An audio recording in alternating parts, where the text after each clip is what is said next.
afternoon and evening, ladies and gentlemen, and welcome to Game 9 reaction. Oh my goodness, so we win this game, but oh my god, we need a kicker. Holy shit, I'm sorry. You know what? I gave Mortada a chance.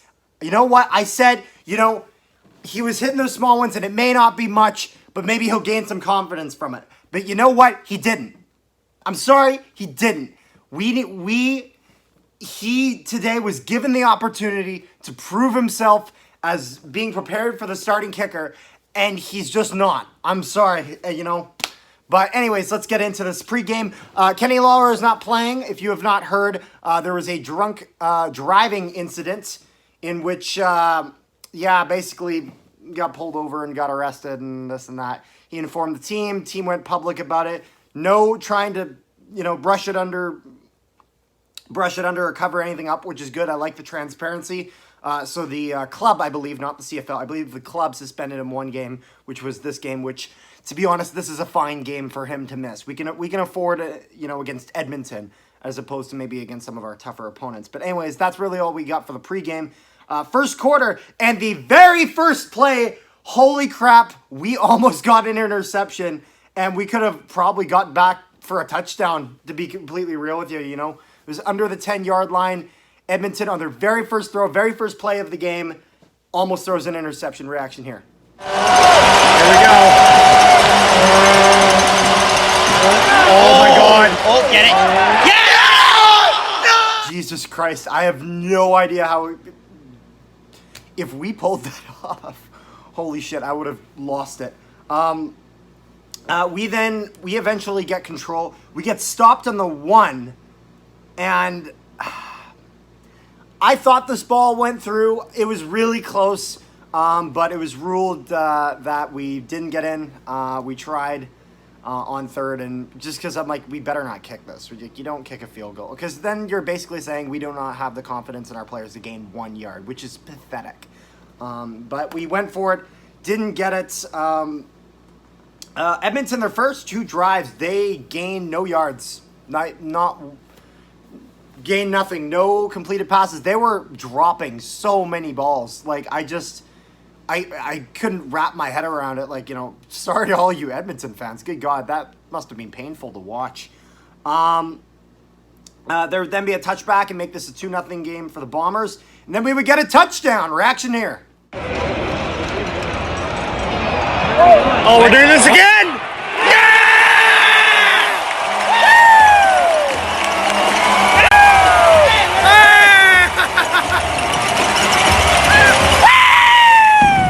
All right, and then Mortada hits the convert. I'd love to say that you're going to hear this throughout the rest of this video, but you won't. You won't. Edmonton would get a no yards, 10-yard penalty.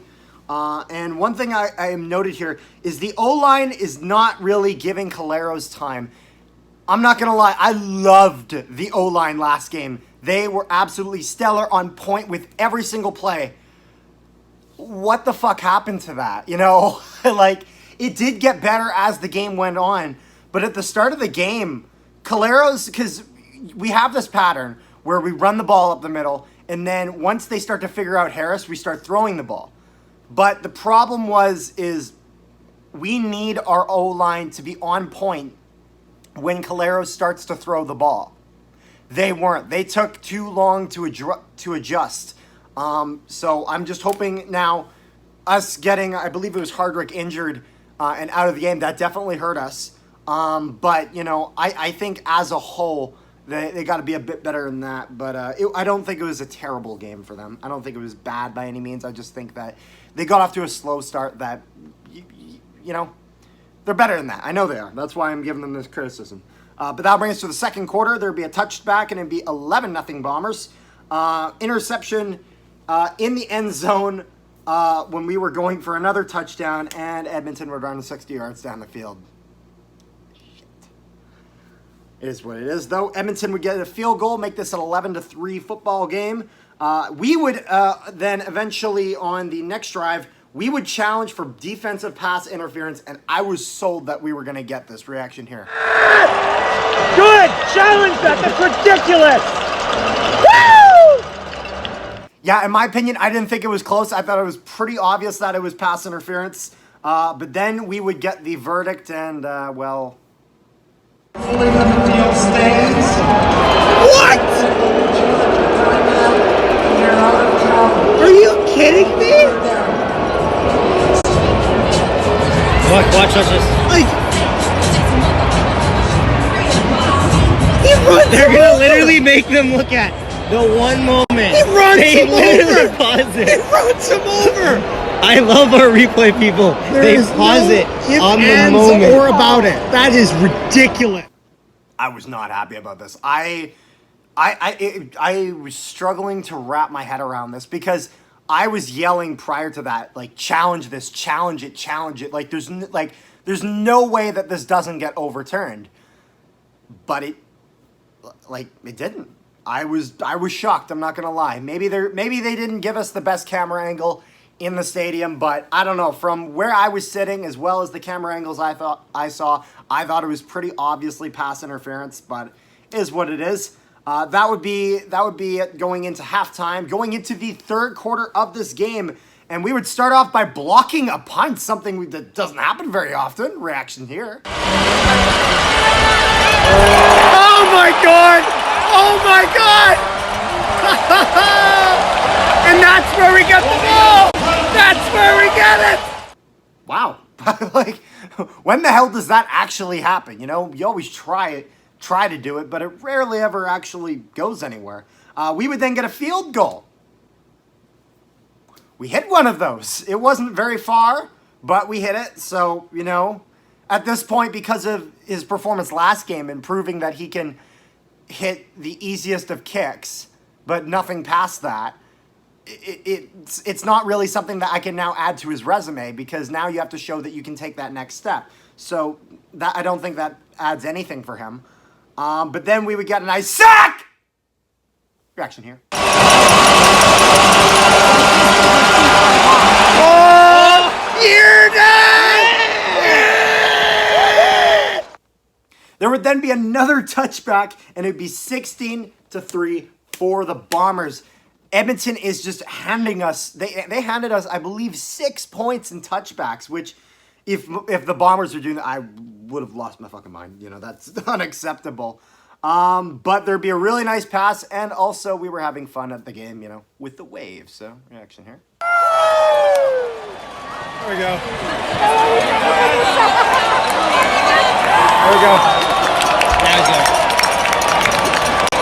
Oh! Yeah! Woo! So, yeah, you know, good pass, having fun at the game. Nothing wrong with that. It'll go back and forth a bit. And then Alexander would get a really nice crackback on this guy. And, oh, it looked like such a painful hit. Reaction here.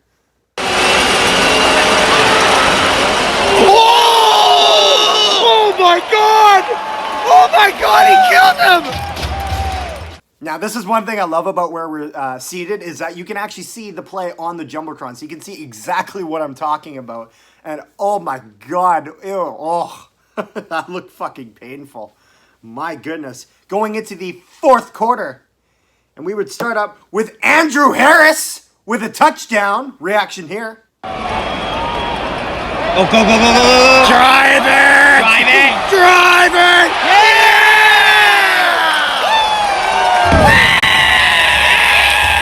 And then we would go for the convert. All right, Mortada, you have proven that you can get the easiest of the easy ones. All right, just make sure you're not too slow on this one. Kick. I don't want this kid. Oh, jeez!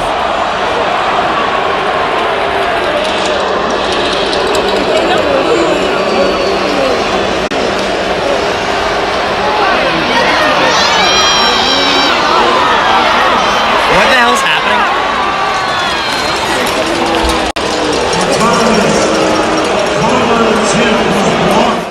Motherfucker. One job. Now, this is not, I'm not going to put the blame on any specific player here. But two things. He took his dear sweet time to make that kick. He was way too nonchalant about it. But even more so, holy shit, guys. block them. It's not that hard. Like, you got to stand in front of him, you get on his chest plate, and you don't make sure he doesn't move. And if you're the outside guy, you drive them out. This cannot happen. Like, this is a kick that, like I said in previous videos, this is a gimme point. This is a gimme point. We cannot be giving these up. And, like, I know we won this game by a very large margin, but we need to fix these errors in our game because, sure, we won by 27 points today. That's against Edmonton. They lost to Ottawa. That proves nothing. We're going to have some games again. Like, we got our next home game against the BC Lions. They're not gonna roll over and die like that. You know, we gotta fix these errors in our game. It would go back and forth a little bit more, and then we got. I took a little clip of Zach singing "Sweet Caroline," so enjoy. Please comment down below your thoughts on his singing voice. Anyways, Edmonton starts going on third downs as they need points. Yeah, it was getting really late in the fourth quarter, and Edmonton was kind of starting to panic, realizing that they needed points because that's how you win a football game. But, you know, Edmonton took a long time to get going with anything. So, they tried going on thirds, and it wasn't working. I think it worked only once. They got one first down, but every other time it just wasn't working for them because our defense is fucking stellar. Yeah, but blink and you'll miss it as Andrew Harris would get another touchdown this game. Reaction here. Oh, yeah! Woo! 29-3, baby! Whoa, whoa, whoa, whoa! Whoa, whoa, whoa! Whoa, whoa! Flags everywhere! Yeah, now the cannon fires. What's going on? Oh, there's a plan. That's kind of cool. Whoa, whoa, whoa, whoa, whoa, whoa, whoa, whoa. Convert would be good. It's not blocked this time because people actually did their fucking job. 30-3 for the Blue Bombers. We would get an interception, and then for the rest of the game, which was like 20 seconds, we just took knees and ran out the clock. And that would be it. 30-3 win for the Bombers. And what have we learned? We need a new kicker. We have tried every guy in the system that would have any sort of a reasonable chance at succeeding. You know, I saw a tweet just after the game when I was on my ride home from the stadium about how the Bombers are a boutique shop and we have dollar store kickers. And it's 100% true. Everything is priceless merchandise. Adam Bighill, Willie Jefferson, Jackson Jeffcoat, and Mortada. Who? Like, it's not good enough, you know. I would suggest possibly a trade with Ottawa, and I don't think you really want to give up much of anything on this current roster. I think we're gonna need to give up futures, give up draft picks, possibly prospects. I'm not sure, and I know some people saying like, oh, we don't want to kill our future, but the championship winning teams that we're going to have, we have one now. Now. We need to make the moves that we got to do to fix the errors in our game, and we got to go all out for the Grey Cup this season. This, honestly, we could absolutely win a second in a row.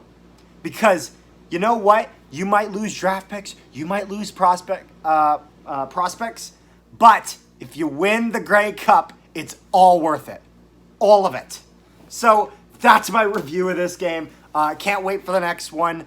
Make sure you like, share, and subscribe if you haven't already. Check out my Week 10 preview and my Week 10 review, which is coming out sometime. There was also a Jets game today. My brother did a Jets game reaction, so check that out if you haven't already. And we have a Prairie Puck podcast episode coming soon. So I'll see you next time.